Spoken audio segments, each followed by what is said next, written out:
Ayo berinvestasi akhirat, bangun rumahmu di surganya. Sempurnakanlah ibadah Anda dengan beramal jariah yang pahalanya tidak terputus hingga akhir kiamat.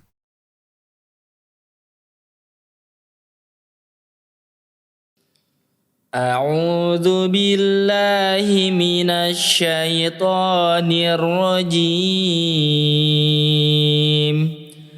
Bismillahirrahmanirrahim. Wa id yarfa'u Ibrahimul qawaida minal baiti wa Ismail Rabbana taqabbal minna innaka antas samiul alim. Rabbana waj'alna muslimaini laka wa min dzurriyyatina ummatan muslimatan lak wa arina manasikana wa tub alaina innaka antat tawwabur rahim. Rabbana wab'ats fihim rasulam minhum yatlu alaihim ayatika wa yu'allimuhumul kitaba wal hikmata wa yuzakkihim innaka antal azizul hakim. Wa man yarghabu an millati Ibrahim illa man safiha nafsah wa laqad istafainahu fid dunya wa innahu fil akhirati laminas salihin. Id qala lahu rabbuhu aslim qala aslamtu li rabbil alamin. Sadaqallahul azim. Bismillahirrahmanirrahim. Assalamualaikum warahmatullahi wabarakatuh. Alhamdulillah, wassalatu wassalamu ala rasulillah wa ala alihi wa ashabihi wa man wala. Ashhadu an la ilaha illallah wahdahu la syarikalah wa ashhadu anna Muhammadan abduhu wa rasuluh. Para pemirsa, kaum muslimin dan muslimat yang dirahmati dan dimuliakan Allah Subhanahu wa taala. Alhamdulillah,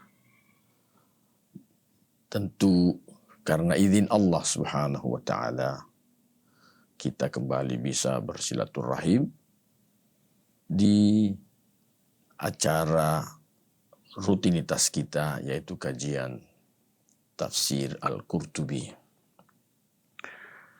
Kali ini kita akan membahas firman Allah Subhanahu wa taala masih di surah Al-Baqarah. Sekarang ayat yang ke-127 sampai dengan 131. Para hadirin hadirat yang dirahmati Allah. Di ayat yang ke-127 Allah Subhanahu wa taala berfirman, A'udzu billahi minasy syaithanir rajim. Wa idh yarfa'u Ibrahimul qawa'ida minal bait wa Ismail Rabbana taqabbal minna innaka antas samiul alim. Dan ketika Ibrahim meninggikan pondasi-pondasi dari Baitullah bersama dengan Ismail. Mereka berdua berkata, Rabbana taqabbal minna. Ya Allah, terimalah amal usaha kami ini. Innaka antas sami'ul alim. Sesungguhnya engkau maha mendengar, lagi maha mengetahui. Para hadirin yang dirahmati Allah. Ayat 127 dan seterusnya ini tentu masih berkaitan dengan ayat sebelumnya. Penjelasan Allah Subhanahu wa taala tentang Baitullah, rumahnya Allah Subhanahu wa taala, yaitu Al-Ka'bah. Banyak ayat-ayat Allah Subhanahu wa taala yang menceritakan secara spesifik bagaimana Ibrahim alaihissalam yang berkaitan dengan dia melaksanakan perintah Allah Subhanahu wa taala yang ada hubungannya dengan Ka'bah.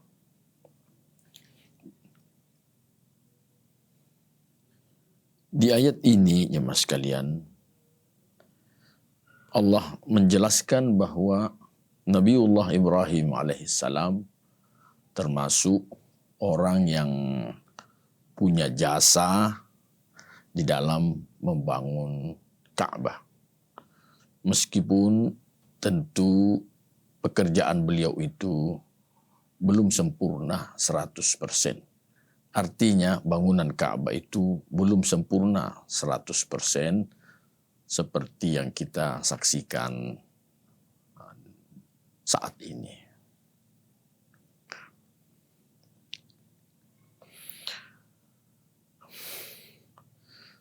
Ada penjelasan dari Ibnu Abbas rahimahullah. Beliau menyatakan, wudi'al baitu ala arkanin.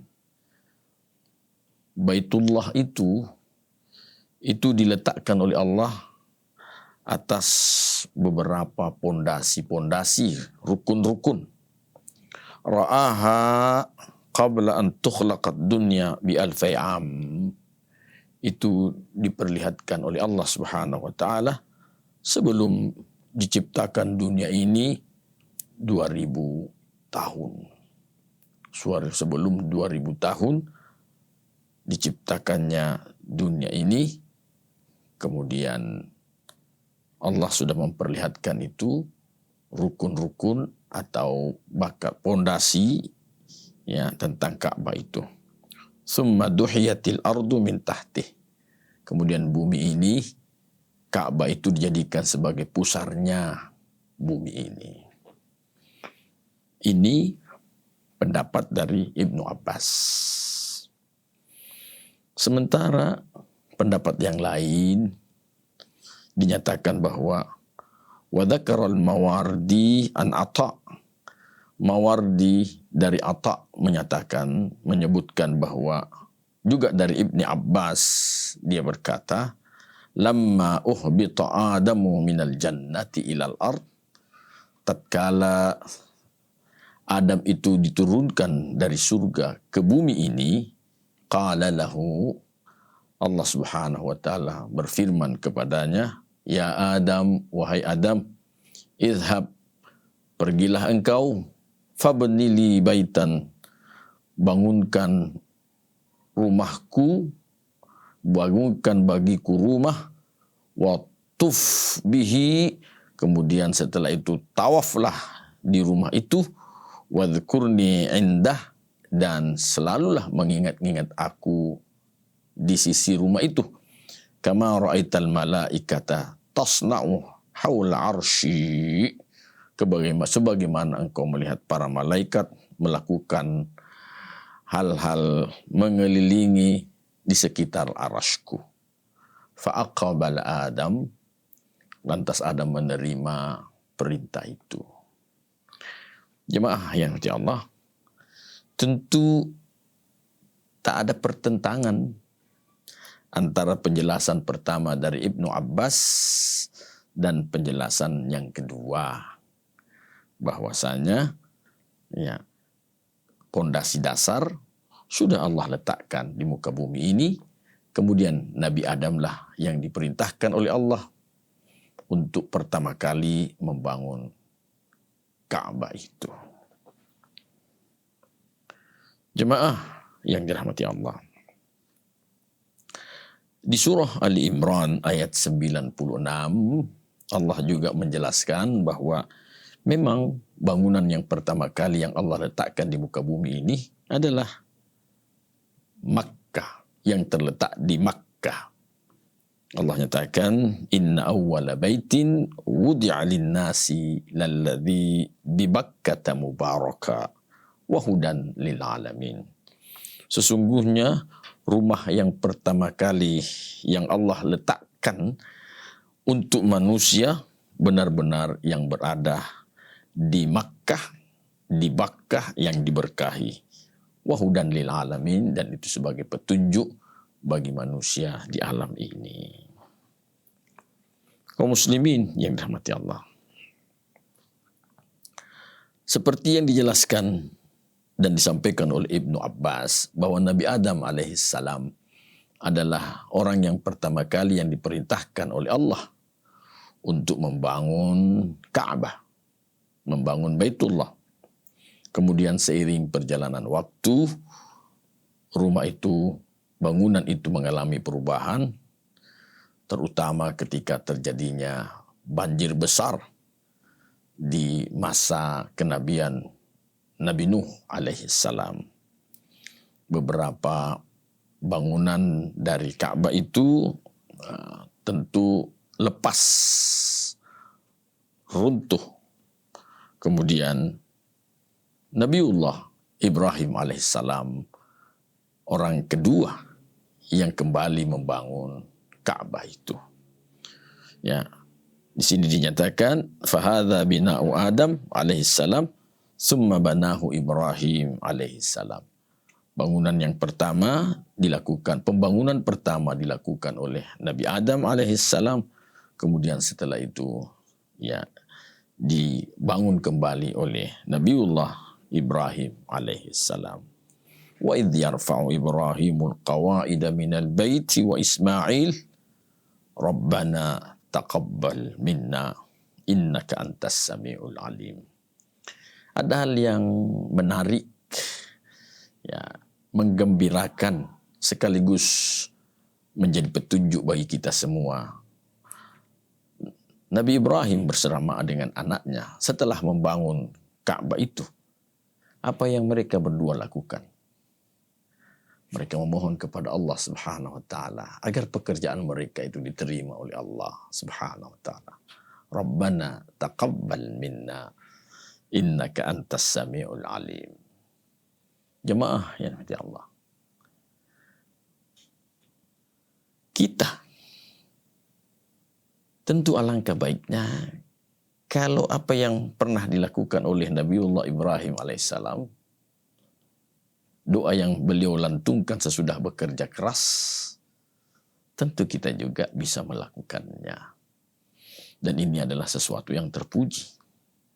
Setelah kita selesai bekerja, maka kita memohon kepada Allah agar pekerjaan kita ini, rangkaian pekerjaan kita, diterima oleh Allah Subhanahu wa ta'ala. Kaum muslimin yang dirahmati Allah.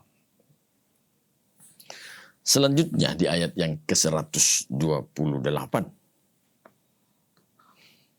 Allah mengabadikan permohonan berikutnya Nabi Ibrahim alaihissalam kepada Allah Subhanahu wa ta'ala. Nabi Ibrahim menyatakan, Rabbana waj'alna muslimaini laka wa min dzurriyyatina ummatan muslimatan lak. Ya Allah, Tuhan kami, jadikan kami ini dua orang muslim, dua orang yang berserah diri kepadamu. Wa min dzurriyyatina, dan juga dari anak keturunan kami. ummatan muslimatan lak. Umat yang berserah diri kepadamu. Wa arina manasikana. Perlihatkan kepada kami Allah manasik-manasik kami. Wa tub alaina. Terimalah tobat kami. Innaka antat tawwabur rahim. Sesungguhnya engkau maha penerima taubat. Lagi maha penyayang. Kaum muslimin yang dirahmati Allah. Ini salah satu ayat dari sekian banyak ayat yang menyatakan dan menegaskan bahwa Nabiullah Ibrahim itu Muslim. Juga anak keturunan beliau, Muslim. Ya. Di surah Ali Imran ayat 67, Allah dengan tegas pula menyatakan, "Maka Ibrahimu Yahudiyan wala Nasraniya, walakin kana hanifan muslima wa ma kana minal musyrikin." Tidaklah pernah Ibrahim itu menganut beragama Yahudi ataupun Nasrani. Walakin kana hanifan muslima. Tetapi Ibrahim itu adalah orang yang lurus dan muslim. Wa ma kana minal musyrikin. Dia tidak pernah termasuk orang-orang yang musyrik. Jadi apa yang mereka nyatakan bahwa Ibrahim itu adalah bapak Yahudi dan bapak Nasrani, ini tentu sebuah pernyataan kebohongan yang besar. Sebab sekali lagi berulang-ulang kali Quran mengabadikan bahwa ucapan Ibrahim itu dengan tegas dia memohon kepada Allah bahwa agar dia dan anak keturunannya benar-benar Allah jadikan sebagai orang yang berserah diri kepada Allah Subhanahu wa taala. Muslim. Jemaah yang dirahmati Allah. Tentang pernyataan Allah Subhanahu, pernyataan Ibrahim, permohonan Ibrahim yang berikutnya. Jadi setelah Ibrahim itu meminta kepada Allah agar pekerjaannya diterima oleh Allah. Kemudian dia meminta agar Allah Subhanahu wa taala memberi dia hidayah untuk menjadi seorang muslim dan juga anak keturunannya. Kemudian setelah itu Nabiullah Ibrahim alaihissalam meminta supaya Allah perlihatkan manasik-manasik tata cara beribadah kepada Allah Subhanahu wa taala. Kaum muslimin yang dirahmati Allah. Apa itu manasik? Dan kata ini tentu tidak asing di telinga kita. Manasik. Apatah lagi sering dikaitkan dengan haji. Sehingga manasik haji. Ya, apa itu manasik? Ya.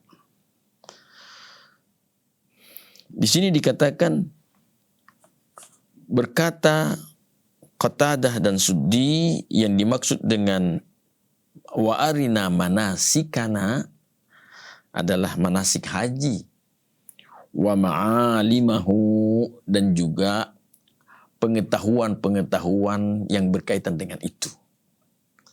Dan tentang manasik haji ini jemaah sekalian itu banyak manasik haji ini berkaitan dengan hal-hal yang dilakukan oleh Nabiullah Ibrahim alaihissalam sampai kepada berkurban.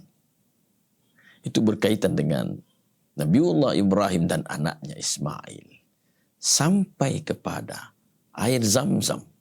Itu berkaitan dengan Ismail alaihissalam yang dengan kuasa Allah Subhanahu wa taala hentakan kakinya di padang pasir itu membuat memancurnya mata air Zam-Zam.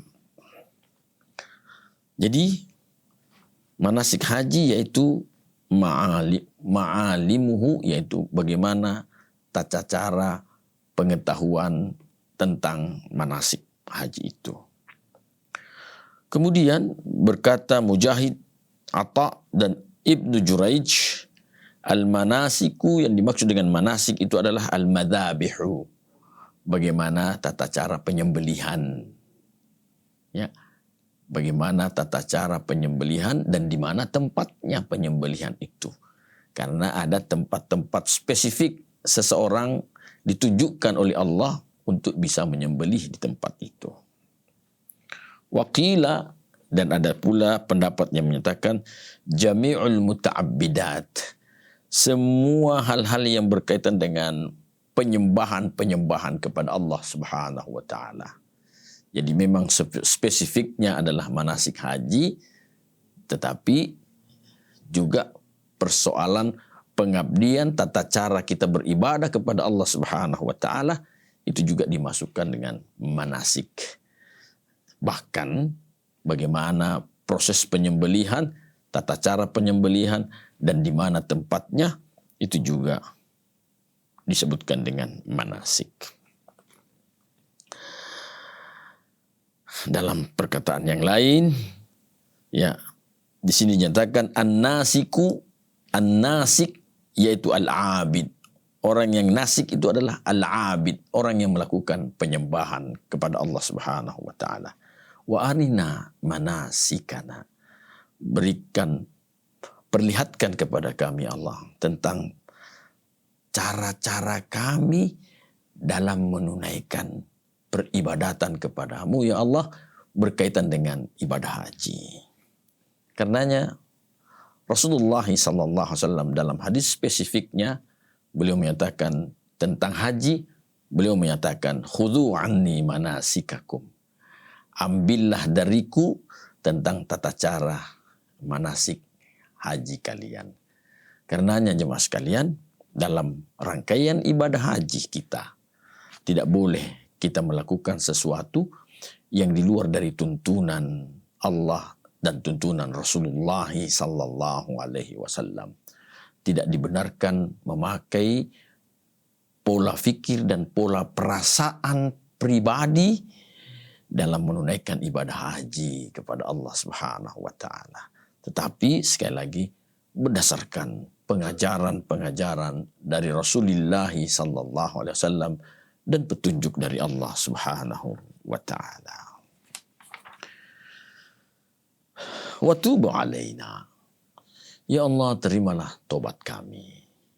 Ini menunjukkan ketawaduan Nabiullah Ibrahim alaihissalam, bahwa betapapun juga dia sebagai manusia biasa ada kekurangan-kekurangan di dalam upaya beliau sungguh-sungguh untuk menyempurnakan amanah yang Allah titahkan kepadanya. Dia manusia biasa, ada kekurangan. Dia sangat khawatir jangan sampai apa yang dilakukan itu belum berkesesuaian dengan yang ditujukan oleh Allah Subhanahu wa taala. Wa tub alaina. Ya Allah, terimalah tobat kami. Innaka antat tawwabur rahim. Sesungguhnya Engkau ya Allah Maha penerima taubat lagi Maha penyayang. Kaum muslimin yang dirahmati Allah. Pada ayat yang ke-129 kembali Nabiullah Ibrahim alaihissalam memohon kepada Allah Subhanahu wa taala. Rabbana wab'ath fihim rasulan minhum yatlu alaihim ayatika wa yu'allimuhumul kitaba wal hikmah wa yuzakkihim innaka antal azizul hakim. Wahai Tuhan kami, utuslah pada mereka manusia ini, utuslah pada mereka rasulan, seorang rasul minhum, dari kalangan golongan mereka. Yatlu alaihim ayatik. Rasul itu membacakan kepada pengikut-pengikutnya manusia itu ayatik, ayat-ayatmu. Wa yu'allimuhumul kitaba wal hikmata wa yuzakkihim. Serta Rasul itu mengajarkan kepada mereka Alkitab, hikmah, dan mensucikan mereka. Innaka antal azizul hakim. Engkau sungguh maha perkasa, maha bijaksana. Kaum muslimin yang dirahmati Allah. Ayat ini pun juga menjadi bukti betapa kepedulian Nabiullah Ibrahim dengan generasi di masa datang. Bukan hanya dari kalangan keluarga beliau saja, tetapi umat ini, umat manusia. Dia memohon kepada Allah agar manusia ini diberi kesempatan untuk bisa menjadi orang-orang yang maslahat dengan diutusnya rasul-rasul yang mengajarkan kepada mereka petunjuk-petunjuk sehingga mereka sepenuhnya taat kepada Allah Subhanahu wa taala. Hidupnya terarah sesuai dengan yang diinginkan oleh Allah Subhanahu wa taala. Ada sebuah hadis yang meriwayatkan jemaah sekalian bahwa jumlah para nabi dan rasul sejak dari Nabi Adam alaihissalam sampai kepada Rasulullah sallallahu alaihi wasallam itu sebanyak 124.000 orang. Jumlah para nabi dan rasul 124.000 orang. Namun lebih banyak yang tidak disebutkan oleh Allah Subhanahu wa taala dalam Al-Qur'an maupun hadis Rasulullah sallallahu alaihi wasallam. Tetapi yang pasti bahwa apa yang dimohonkan oleh Nabiullah Ibrahim kepada Allah Subhanahu wa taala itu dikabulkan oleh Allah Subhanahu wa taala. Dikabulkan oleh Allah Subhanahu wa taala. Itu sebabnya tak ada alasan bagi manusia nanti di hadapan Allah Subhanahu wa taala dia menyangkal ketika ditanya, "Mengapa engkau tidak mengikuti agamaku?" Sang hamba itu menyatakan, "Karena tidak ada rasul yang diutus kepada kami." Maka alasan ini sama sekali tidak diterima oleh Allah Subhanahu wa taala. Bahwa sudah lengkap nabi dan rasul itu diutus oleh Allah Subhanahu wa taala. Kewajiban manusia adalah mencari kebenaran. Mencari kebenaran, dan kebenaran yang hakiki adalah kebenaran yang disampaikan dan didakwahkan oleh para nabi dan rasul itu. Hatta sampai kepada mereka yang jauh, tinggal jauh di pedalaman, jauh dari keramaian. Maka Allah perintahkan kepada mereka untuk bepergian dan mencari kebenaran-kebenaran itu. Kaum muslimin yang dirahmati Allah. Ada sebuah riwayat dari Khalid bin Ma'dan, anna nafaran min ashabin Nabi sallallahu alaihi wasallam qalu lahu, bahwasanya ada beberapa orang dari sahabat Nabi sallallahu alaihi wasallam, mereka ini, para sahabat ini berkata kepada Rasulullah sallallahu alaihi wasallam, "Ya Rasulullah," kata mereka, "wahai Rasulullah, akhbirna an nafsik." Beritahukan kami ya Allah tentang diri engkau ya Rasulullah. Qala, Rasulullah menjawab, "Na'am, ana da'watu abi Ibrahim. Saya ini adalah pendakwah yang melanjutkan aktivitas dari ayahku Ibrahim, wa bushra Isa, dan saya juga ini adalah penggembira yang pernah disampaikan oleh Nabi Isa alaihissalam di surah As-Saff. Wa idh qala Isa bin Maryam ya bani Israel inni Rasulullah ilaikum musaddiqan lima baina yadayya minat Taurat wa mubashiran bi rasuli ya'ti min ba'di ismuhu Ahmad. Falamma ja'ahum bil bayyinat qalu hadza sihrun mubin." Tatkala Isa berkata kepada kaumnya, "Wahai Bani Israel, inni Rasulullah ilaikum. Saya ini hanya sebatas utusan Allah yang diutus kepada kalian. Musaddiqan lima baina yadai. Aku membenarkan kitab yang ada di depan saya. Kitab Taurat. Aku benarkan itu. Wa mubashiran bi rasuli ya'ti min ba'di ismuhu Ahmad. Dan aku memberi kabar gembira kepada kalian bahwa sesudah saya nanti akan datang seorang Rasul yang namanya Ahmad. Falamma ja'ahum bil bayyinat, tatkala datang kepada mereka hal-hal yang sudah jelas seperti yang disampaikan Nabi Isa alaihissalam, qalu hadza sihrun mubin. Mereka Bani Israel itu berkata, ini adalah sihir yang nyata.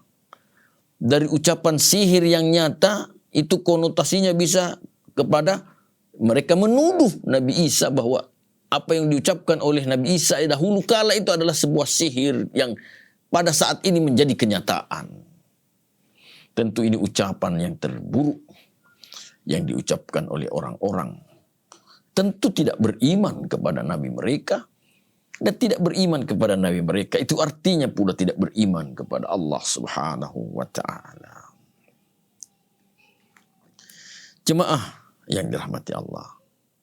Setiap kaum diutus seorang rasul dengan bahasa kaumnya agar mereka itu faham misi ajaran yang disampaikan oleh rasul itu, ya, tentu ajaran itu dari Allah Subhanahu wa taala. Yang kedua, agar tidak terjadi kecemburuan, ya, kaum itu ya tidak cemburu, tentu akan menolak mentah-mentah jika nabi itu datang diangkat dari kaum yang lain. Jadi inilah hal-hal yang maha bijaksana yang Allah Subhanahu wa taala ajarkan kepada kita. Kecuali Rasulullah sallallahu alaihi wasallam. Sebab Rasulullah itu menjadi rasul. Wa ma arsalnaka illa rahmatan lil alamin. Rasulullah itu sebagai rahmat bagi manusia semesta alam. Jemaah yang dirahmati Allah. Wa yu'allimuhumul kitaba wal hikmah. Yang dimaksud dengan Alkitab adalah Al-Quran. Mengajarkan kepada mereka Al-Quran. Sedang Al-Hikmah yang dimaksudkan adalah Al-Ma'rifatu bid-din.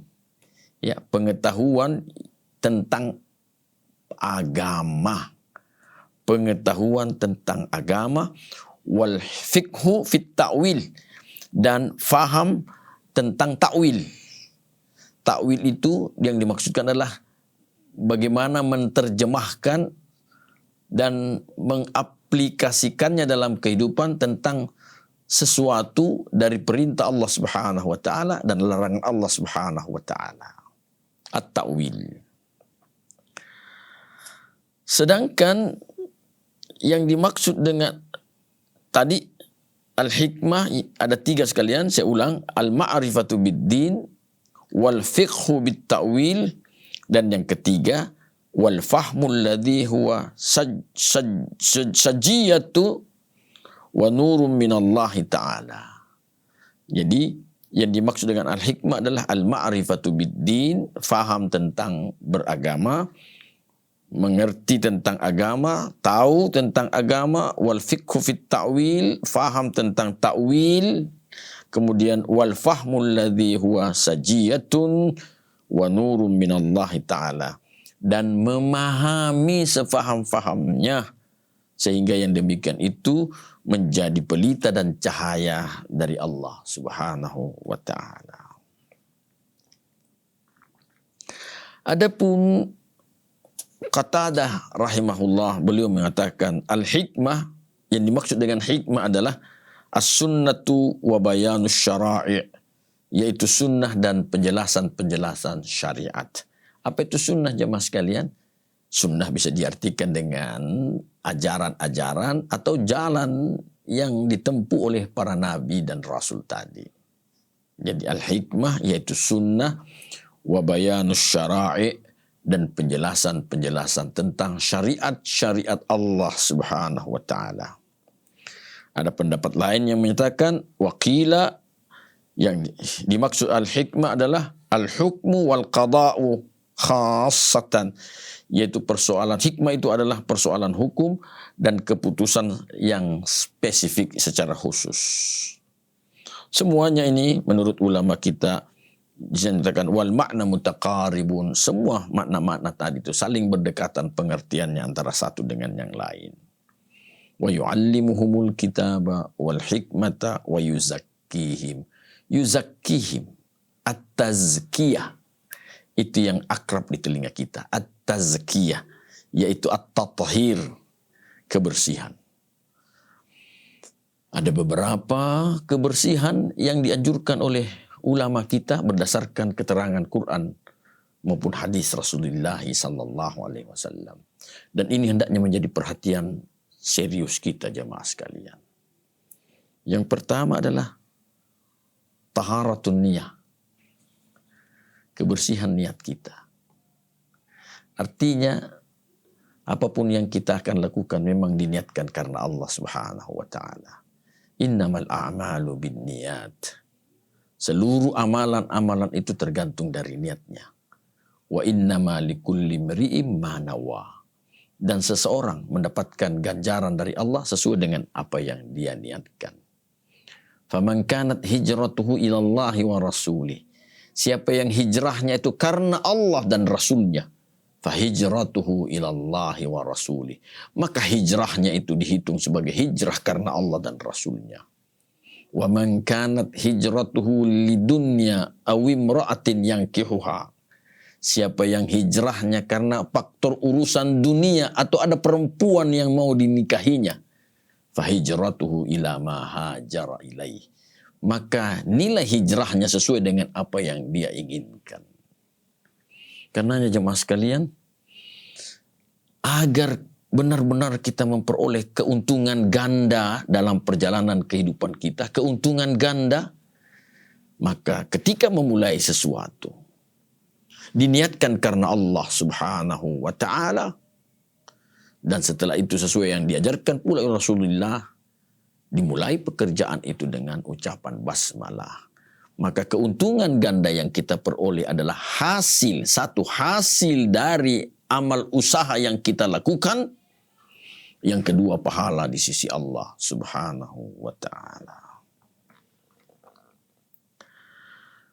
Kebersihan yang kedua, jemaah sekalian, yang sering diungkap dan dipesan-pesankan oleh ulama kita berdasarkan keterangan Quran dan hadis adalah taharatul aqidah.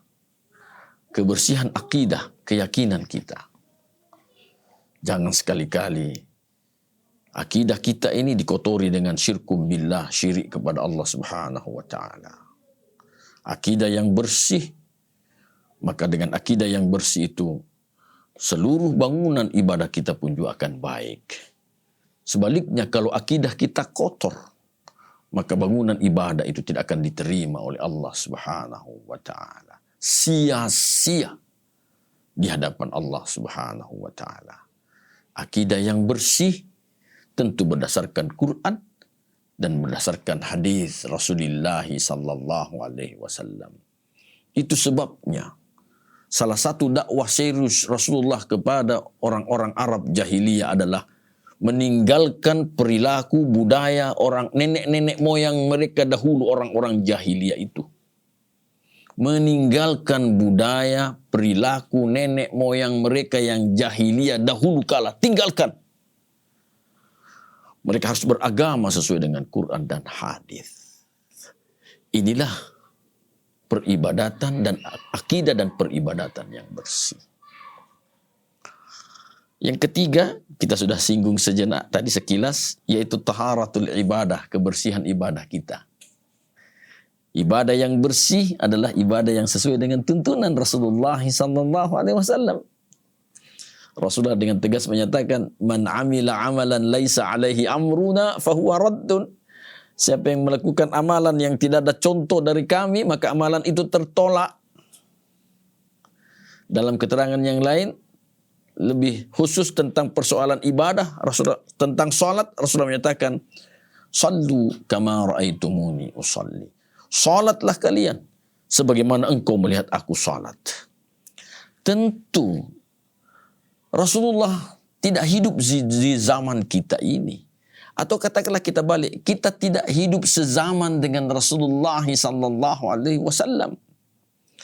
Tetapi dengan mempelajari, mengkaji hadis-hadis, keterangan-keterangan tentang tata cara ibadahnya Rasulullah, lantas itu kita amalkan dalam kehidupan sehari-hari, maka sama dengan sahabat yang melihat langsung Rasulullah sallallahu alaihi wasallam beribadah. Jangan sekali-kali kita beribadah sesuai dengan selera perasaan dan selera pikir, jamaah sekalian. Ini bukan peribadatan yang bersih. Selanjutnya yang keempat adalah taharatul amwal, kebersihan harta kita. Bagaimana supaya harta kita bersih? Keluarkan infak, sedekah, zakatnya kalau sudah memenuhi nisab dan haul. Ya. Allah nyatakan, khud min amwalihim sadaqatan tutahhiruhum wa tuzakkihim biha. Ambil hartanya orang yang berpunya itu sedekahnya, zakatnya. Niscaya kalau mereka mengeluarkan zakatnya, maka harta mereka bersih, jiwa juga mereka bersih. Jiwanya bersih dari apa? Dari kecintaan yang mendalam terhadap harta. Wa tuhibbunal mala hubban jamma, kata Allah. Kalian mencintai harta kalian dengan kecintaan yang sangat mendalam. Menyamakan cinta kepada Allah dengan cinta selain Allah disamakan syirkum billah. Allah nyatakan dengan tegas, wa minan nasi may yattakhidhu min dunillahi andada. Di antara manusia ini ada yang menjadikan Allah sekutu, ada yang menyekutukan Allah. Yuhibbunahum kahubbillah. Hal itu disebabkan karena dia mencintai sesuatu sama cintanya dengan Allah. Walladzina amanu. Adapun orang yang beriman, asyaddu hubban lillah. Cintanya kepada Allah lebih dari segala-galanya. Ayat ini juga memberikan isyarat, jamaah sekalian, bahwa Allah tidak pernah melarang kita mencintai harta kita. Allah tidak pernah melarang kita mencintai rumah kita. Allah tidak pernah melarang kita mencintai anak istri kita. Tetapi cinta kita kepada Allah melebihi dari segala-galanya. Bukti seseorang itu lebih mencintai Allah daripada hartanya, bahwa dia memperhatikan infak, sedekah, dan zakatnya. Yang kedua, seluruh upayanya untuk mendapatkan harta tetap dalam koridor yang dituntunkan oleh Allah Subhanahu wa taala dan oleh Rasulullah sallallahu alaihi wasallam. Bukan hanya sekedar mendapatkan, bagaimana caranya mendapatkan harta, tidak. Tetapi tentu cara untuk mendapatkan harta ini pun juga harus sesuai dengan syariat Islam.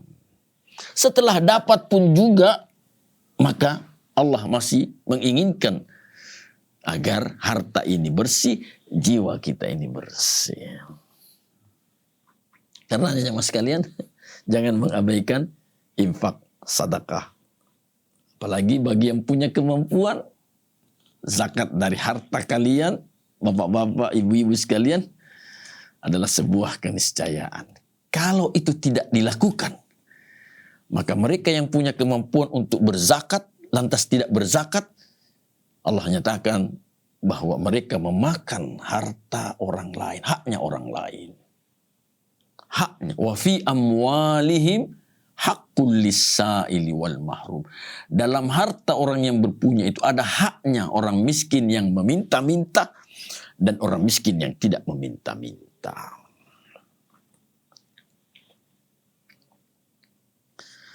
Selanjutnya, ulama fikih juga kita menyatakan bahwa tidak kalah pentingnya adalah taharatul jism, kebersihan badan kita ini.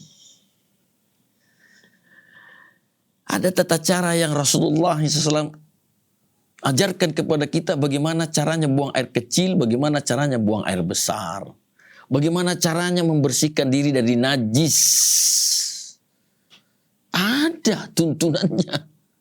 Diajarkan oleh Rasulullah SAW. Bagaimana seseorang itu mandi wajib. Ada tuntunannya Rasulullah SAW. Agar badan kita ini bersih. Sampai kepada hal-hal yang terkecil. Tetapi sangat berbahaya kalau itu diabaikan. Salah satu di antaranya jemaah sekalian, tentang mereka yang suka kencing berdiri. Mereka yang suka kencing berdiri. Rasulullah mengingatkan dalam salah satu sabda beliau, sesungguhnya kebanyakan siksa kubur itu diperuntukkan, dialami oleh mereka yang tidak bisa membersihkan dirinya dari air kencing. Tidak bisa membersihkan dirinya dari air kencing. Jadi hati-hati dalam persoalan buang air kecil. Jangan sampai ada di antara air yang kita buang itu terpercik di pakaian kita, di bagian kecil mungkin dari tubuh kita. Itu kita tidak tahu. Lantas kita berwudu atau apalah, sholat, tapi masih ada najis yang melekat di pakaian atau tubuh kita. Sangat berbahaya. Selanjutnya yang terakhir adalah taharatun nasab, kebersihan anak keturunan kita. Itu sebabnya Allah memerintahkan kita bahwa anak perempuan hendaknya dinikahkan dengan muslim, laki-laki muslim. Dan seorang laki-laki muslim hendaknya menikah dengan perempuan muslim. Tidak boleh anak perempuan dinikahkan dengan laki-laki musyrik, dan seorang laki-laki muslim tidak boleh menikahi perempuan musyrik, meskipun mereka yang musyrik itu menakjubkan. Wala tankihul musyrikati hatta yu'min, wala amatum mu'minatun khairum min musyrikatin walau a'jabatkum. Wala tunkihul musyrikina hatta yu'minu, wala abdum mu'minun khairum min musyrikatin walau a'jabatkum. Ulaika yad'una ila an-nar wallahu yad'u ila al-jannati wal maghfirati bi'idnih.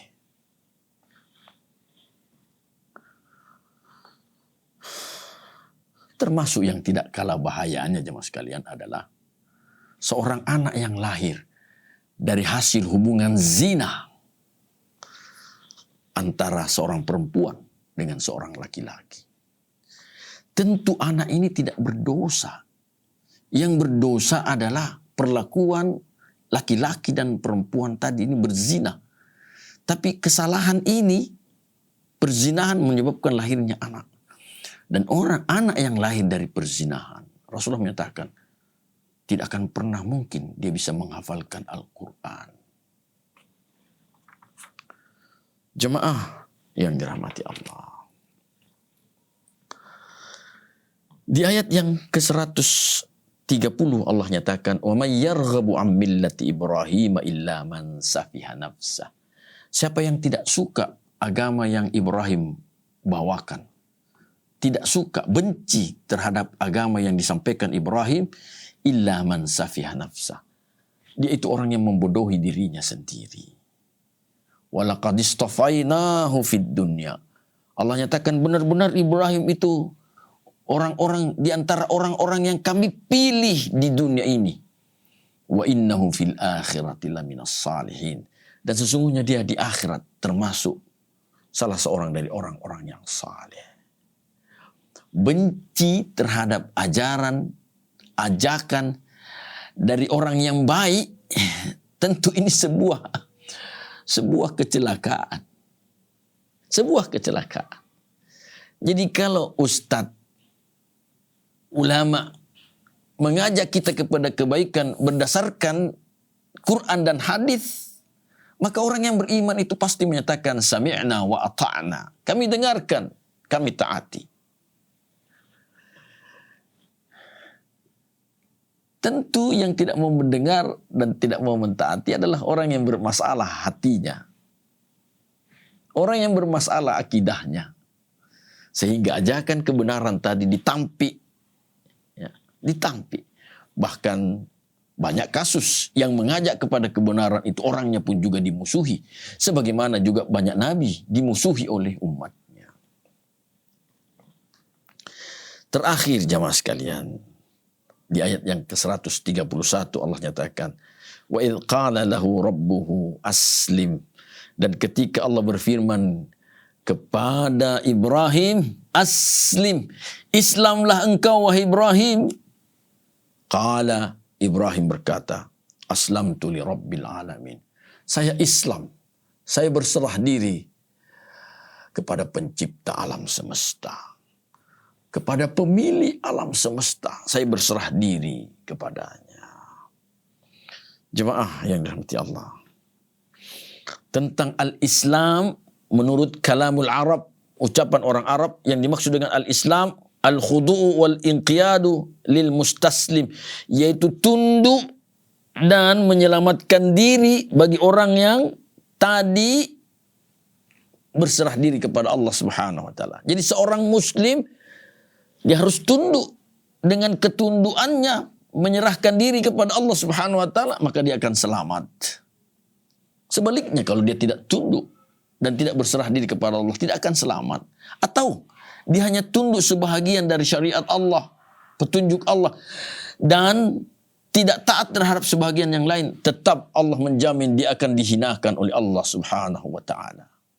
Ibrahim alaihissalam sepenuh jiwa dia menyerahkan dirinya kepada Allah Subhanahu wa taala. Aslamtu li rabbil alamin. Saya berserah diri kepada pemilik alam ini. Dia pun juga secara pribadi termasuk bahagian dari alam yang mana seluruh alam ini miliknya Allah Subhanahu wa taala. Jemaah yang dirahmati Allah, mari kita perbaiki keislaman kita kepada Allah Subhanahu wa taala, tentu dengan cara belajar dan mengamalkan hal-hal yang benar yang sudah kita ketahui. Jangan sekali-kali hati ini dipelihara, hati ini keras, dipelihara kerasnya hati. Dengan kerasnya hati membuat kita ini membantah. Ada bantahan terhadap syariat-syariat Allah yang tidak sesuai dengan selera kita. Padahal, sekali lagi, padahal syariat Allah kita yang harus tunduk dan patuh. Kita yang harus tahu diri bahwa aturannya Allah yang mesti kita ikuti. Bukan kita yang mau mengatur Allah Subhanahu wa taala. Inilah Islam. Kita tunduk patuh sepenuhnya dengan aturan Allah Subhanahu wa taala. Insyaallah keselamatan dan kebahagiaan akan kita peroleh dunia dan akhirat.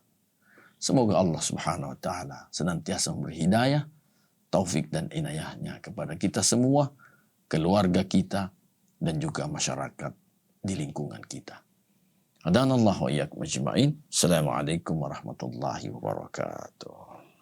Ayo, dukung media dakwah Masjid Agung Al-Akbar dengan ikut berdonasi pengadaan alat multimedia dan operasional dakwah. Usia boleh terputus, pahala jariah mengalir terus.